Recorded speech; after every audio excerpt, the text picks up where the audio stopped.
नमस्कार, मैं हूं आपके साथ सिरांधा और आप देख रहे हैं कुछ तो है।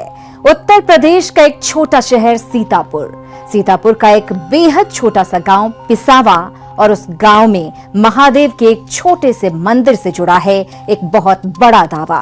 कहते हैं वहां आज भी महाभारत काल का अश्वत्थामा आधी रात को आकर शिवलिंग की सबसे पहले पूजा करके जाता है। हमें कोई हैरत नहीं हुई क्योंकि ऐसा दावा तो मध्य प्रदेश के असीरगढ़ को लेकर भी किया जाता है और उत्तराखंड के एक जंगल में भी अश्वत्थामा को देखे जाने की बात कही जाती है। लेकिन इस बार बात थोड़ी अलग थी। उस गांव में अश्वत्थामा के आने को लेकर कोई कहानी नहीं सुनाई जाती है, बल्कि उस गांव में कई ऐसे लोग हैं जिन्होंने अश्वत्थामा को अपनी आंखों से देखा है। ये बात थोड़ी हजम नहीं हो रही थी, लिहाजा इस दावे की पड़ताल के लिए हम पहुंचे उस गांव के मंदिर में और हमारी आंखों के सामने जो हुआ उसे बयां करना मुश्किल था। महाभारत का एक महान योद्धा जो कहने को अमर है, एक ऐसा योद्धा जिसे सजा के तौर पर एक श्राप मिला कि आप निर्जन वन में घूमते रहो और इतनी बुरी हालत में घूमते रहो कि कोई आपकी मदद ना करे। आप समझ गए होंगे कि मैं बात कर रहा हूं अश्वत्थामा की। अश्वत्थामा की कहानियां हिंदुस्तान के कई हिस्सों में सुनने को मिलती हैं और आज हमको जो कहानी पता चली है उसका इलाका है सीतापुर। और सीतापुर हम जा रहे हैं ये देखने के लिए कि आखिर अश्वत्थामा की इस दास्तान में कितनी हकीकत है। इस बार दावा बड़ा भी था और खतरनाक भी, जिसकी पड़ताल में हम धाम में रात भर रुके। किसी वैज्ञानिक यंत्र के बजाय 24 घंटे खुद निगाह रखी। पानी की आवाज है ना, ऐसा लग रहा है कोई नहा रहा है। आइए। एक अनजान साए से भी सामना हुआ। कुछ अनहोनी घटनाओं से भी पाला पड़ा और इन सब के बाद सुबह जब दरवाजा खुला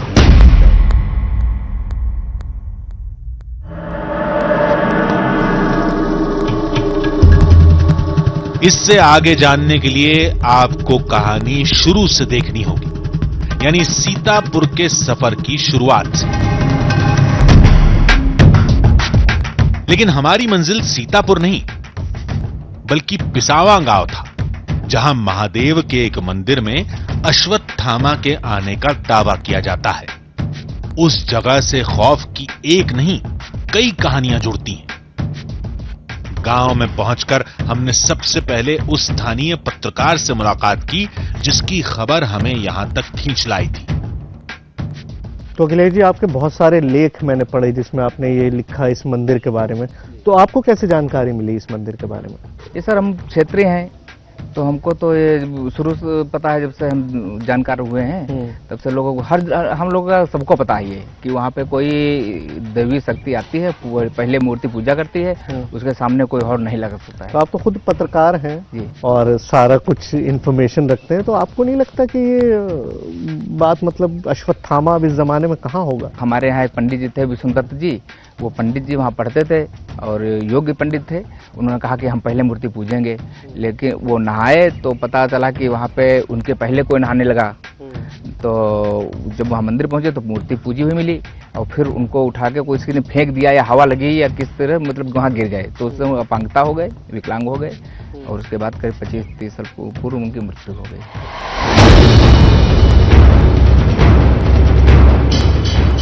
इस बात को सुनने के बाद हम उस मंदिर की तरफ बढ़ चले और कुछ ही मिनट बाद हम महादेव के उस मंदिर में थे। शिवाय नमः, शिवाय नमः, शिवाय नमः, ओम नमः शिवाय। ये धाम उतना पुराना नहीं था जितना पुराना दावा इससे जुड़ा है। मंदिर के आगे गोमती नदी बहती है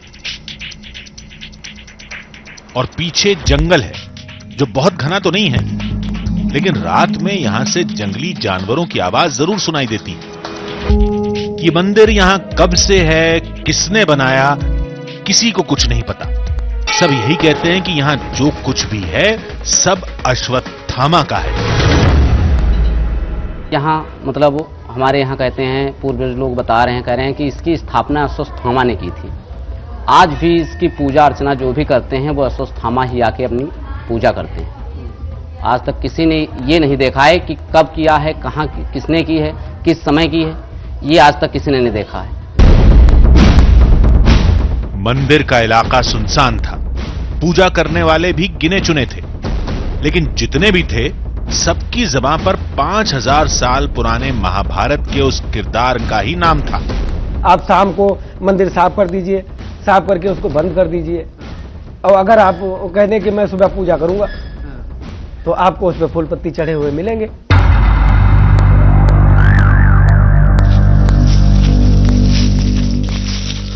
दावे के मुताबिक 12 बजते ही अश्वत्थामा जंगल के रास्ते आता है, गोमती नदी में डुबकी लगाता है,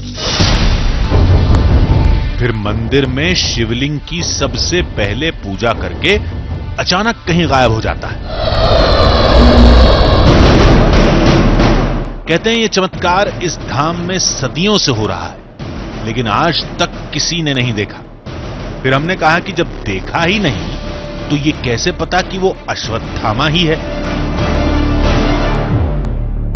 ऐसा तो नहीं है कि कोई गांव वाला आ जाता हो, उधर मछुआरे हैं वो आ जाते हो नहीं रात नहीं में नहीं नहीं और लगता हो कि अश्वत्थामा आ रहा है? नहीं नहीं, ये सब नहीं है। आते हैं, वो हैं, अमर है ना, अश्वत्थामा तो अमर है, हाँ, आज भी अमर है, बिल्कुल। लेकिन वो पूजन करने यहाँ आते हैं, जरूर आते हैं। हाँ। हाँ, ये तपोभूमि है, प्राचीन है।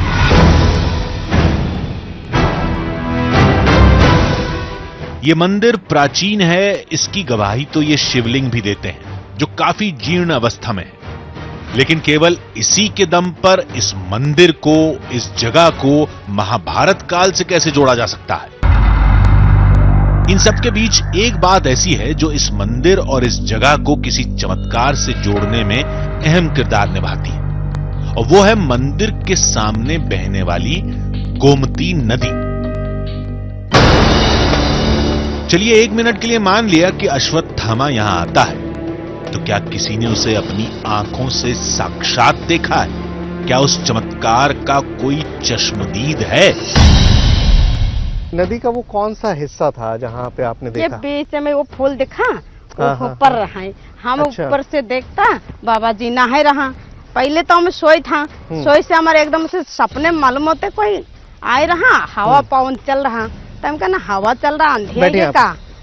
मतलब आप मंदिर में सो रही थी, हाँ। और तब आपको लगा कि बहुत तेज हवा चली हाँ। है, तो आप जाग गईं। हाँ। फिर आपने मंदिर से देखा, हाँ। तो यहाँ नदी में आपको एक आदमी नहाता हुआ हाँ, दिखाई दिया। नहाता देखा। किस तरह का आदमी था? लंबा चौड़ा था? खूब कैसा? लंबी रहा, लंबी लंबी, और बार था। हाँ। तो बार हम कह नहीं बार बाल तो, क्या लंबे लंबे बाल हाँ, थे? बार लंबे लंबे थे। हाँ। अब पूरा शरीर ऐसे ही रहा है, एक खाली औसा था, कांधे पर सफेद डाला, कलर का कपड़ा डाले कपड़ा हुए थे। डाले होते। और जाते हैं मंदिर पर, और अपना अंदर जाके फूल चढ़ा और मत्था टका, फिर मालूम से हवा तक का ऐसे निकता।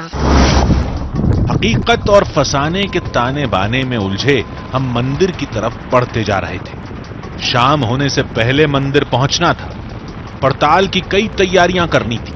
मंदिर पहुंचते ही शाम ढलने लगी थी, और अब उस सवाल का जवाब हासिल करने का वक्त आ गया था कि क्या वाकई महाभारत काल का अश्वत्थामा इस धाम में आता है? अगर नहीं, तो वो अनजान साया किसका है?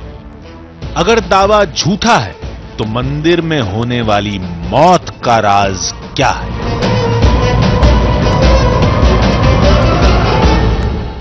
इस बार हमने पड़ताल को कुछ अलग अंदाज से करने का फैसला किया, जिसमें किसी वैज्ञानिक यंत्र के लिए कोई जगह नहीं थी। हमने सोचा कि अब जो भी होगा आमने सामने होगा। इस बार गर्भगृह में कोई गोप्रो कैमरा नहीं लगेगा। रात भर निगरानी करने का जिम्मा हमने खुद उठाया। मान्यता के मुताबिक अश्वत्थामा को बुलाने का एक ग्रामीण से आह्वान कराया। रात भर रुके रहे, हर हलचल पर कड़ी निगाह रखी। फिर आधी रात को मंदिर में कुछ ऐसी हलचल हुई जिसने सब कुछ उथल पुथल कर रख दिया, और जब सब शांत हुआ तो चमत्कार की हकीकत सामने थी। कुछ देर में अंधेरा होने वाला था। उससे पहले हमने 2 बातों पर बेहद गौर किया। पहला, धाम के पीछे का जंगल। दूसरा, मंदिर में अश्वत्थामा के आने का तरीका।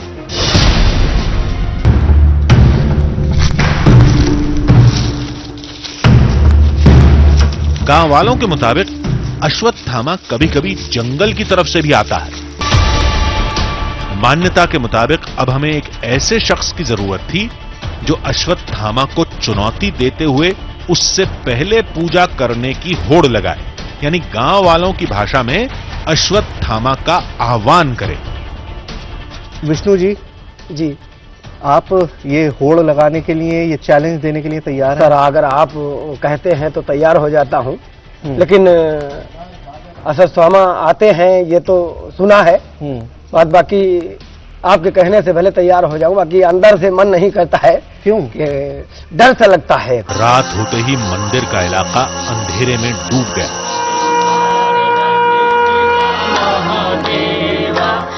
कुछ देर बाद धाम में शयन आरती होने लगी।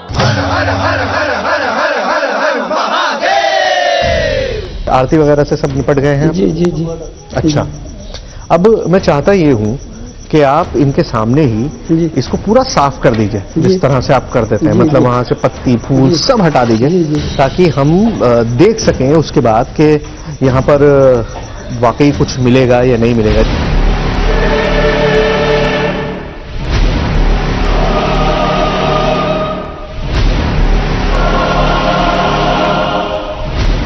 गर्भगृह को पूरी तरह से साफ करने के बाद दरवाजा बाहर से बंद कर दिया गया। अब सवाल एक ही था, क्या इस शिवलिंग पर सुबह पूजा हुई मिलेगी?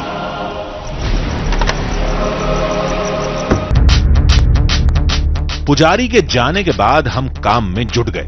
विष्णु जंगल वाले रास्ते की निगरानी करने बैठ गए और हमने नदी वाले रास्ते पर मोर्चा संभाल लिया। तीसरा शख्स कोई नहीं था, लिहाजा हम बारी बारी से गर्भगृह के चक्कर भी लगा रहे थे। मान्यता के मुताबिक गर्भगृह के दरवाजे पर ताला कभी नहीं लगाया जाता और यही हमारी सबसे बड़ी मुसीबत थी। हमें नदी की तरफ भी निगरानी करनी थी और गर्भगृह की पहरेदारी भी, साथ ही मंदिर के अंदर भी देखना था कि कहीं कोई छुपकर तो नहीं बैठा। ज्यों-ज्यों रात गहराती जा रही थी, खतरा बढ़ता जा रहा था।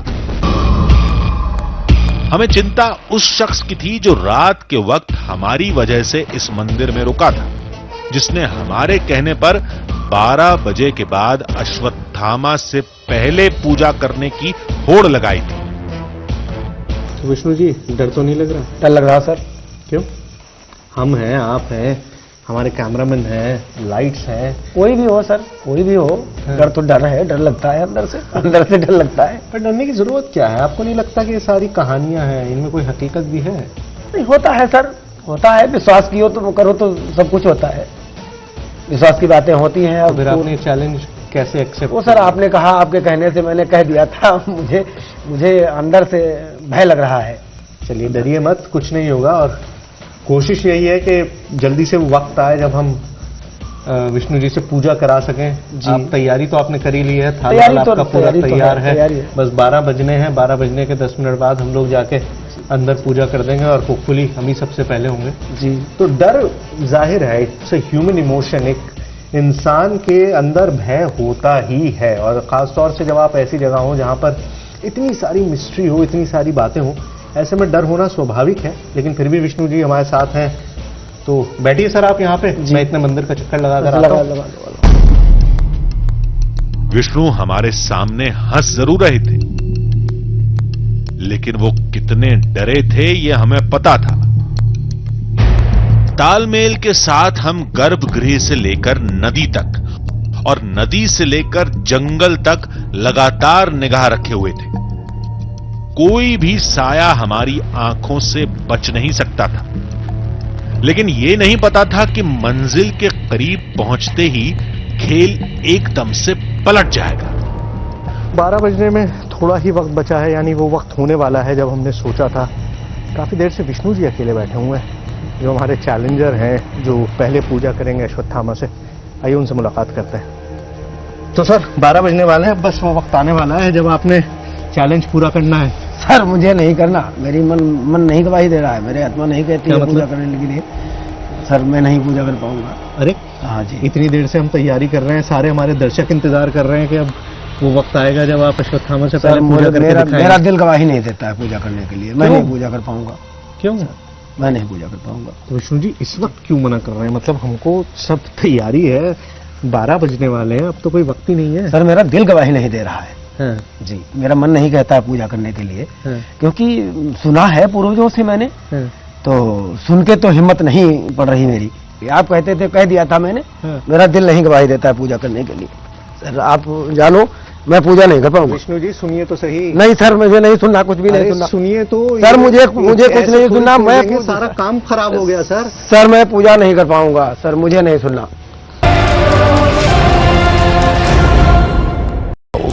15 languages, 26 states, 1200 plus reporters, 66.9 crore viewers. India's largest news network, News 18 Network.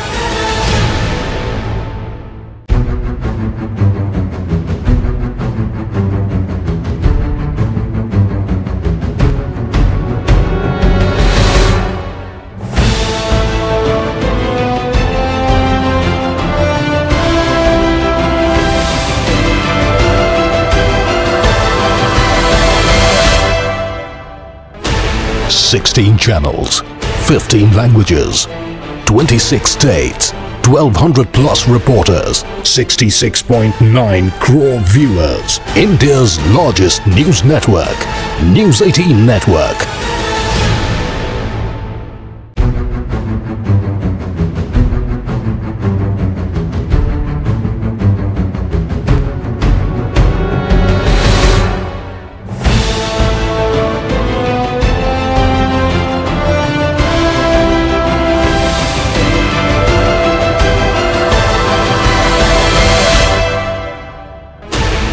देख रहे हैं कुछ तो है। मान्यता के मुताबिक गर्भगृह के दरवाजे पर ताला कभी नहीं लगाया जाता और यही हमारी सबसे बड़ी मुसीबत थी। हमें नदी की तरफ भी निगरानी करनी थी और गर्भगृह की पहरेदारी भी, साथ ही मंदिर के अंदर भी देखना था कि कहीं कोई छुपकर तो नहीं बैठा है। विष्णु की हिम्मत जवाब दे चुकी थी। हमने उन्हीं के दम पर सारे खतरे उठाए थे, लेकिन ऐन मौके पर उन्होंने हमारा साथ छोड़ दिया। अब हमें अकेले ही निगरानी करनी थी, क्योंकि शिवलिंग की पूजा करने वाला शख्स जो भी हो, वो लाइट्स देखकर बाहर से ही लौट सकता था। लिहाजा अब हम हर पल चौकन्ना थे। तभी एक रोशनी ने हमें चौंका कर रख दिया। अरे गाड़ी आ रही है, कोई किसकी गाड़ी है? कोई गाड़ी आ रही, ये तो पुलिस की गाड़ी लग रही है।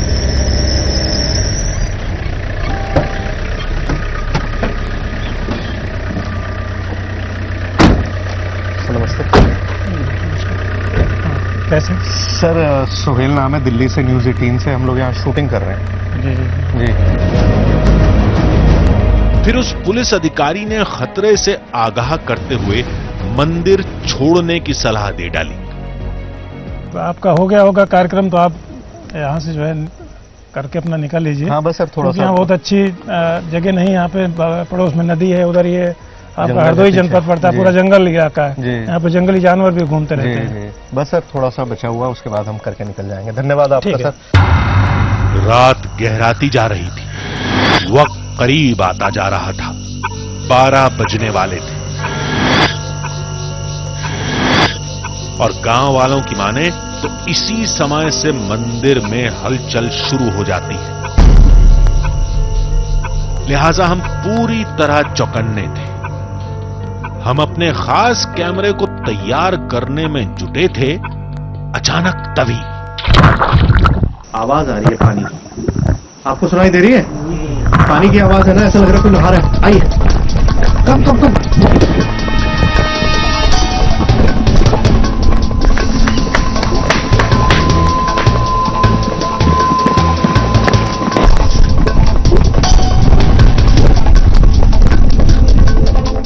जब नदी किनारे पहुंचे तो पानी बिल्कुल शांत था।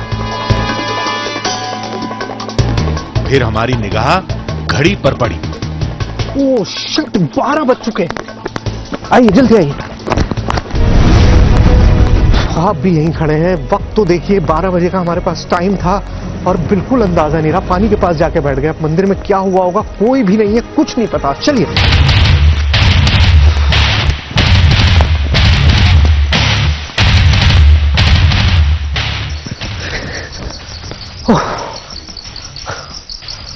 हाँ खुल गई, दरवाजा बंद है। देखिए 12 बजे से पहले पानी में आवाज आई, हम वहां चले गए पानी के पास। पिछले 15-20 मिनट से मुझे वक्त का एहसास ही नहीं रहा और मैं वहीं बैठा रहा। और जब मेरी घड़ी पे नजर पड़ी तो 12:15 हो चुके थे। अब हमने फैसला किया था कि हम 12 बजते ही यहाँ पर आएंगे और देखेंगे कि पूजा हुई है या नहीं हुई है। दरवाजा बंद है, इसका मतलब सब कुछ वैसा ही है जैसा हम छोड़ के गए थे, लेकिन फिर भी एक बार क्रॉस चेक कर लेते हैं।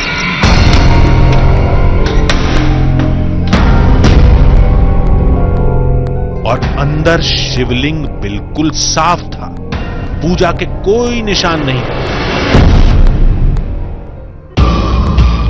दावा तो था कि अश्वत्थामा रोज रात में यहां आता है और 12 बजे के बाद सबसे पहले पूजा करता है।